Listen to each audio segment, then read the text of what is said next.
Başında bir yamalı yazmam var.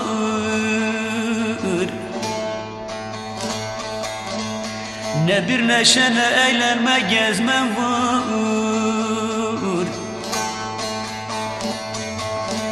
Şu asırda ne okuma bacım yazmam var.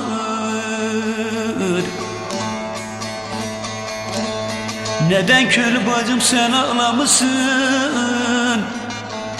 Sen ağlamışsın.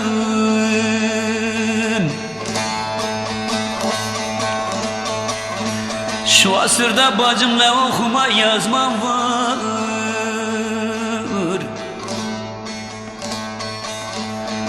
Neden köylü bacım sen ağlamışsın? Ah, sen ağlamışsın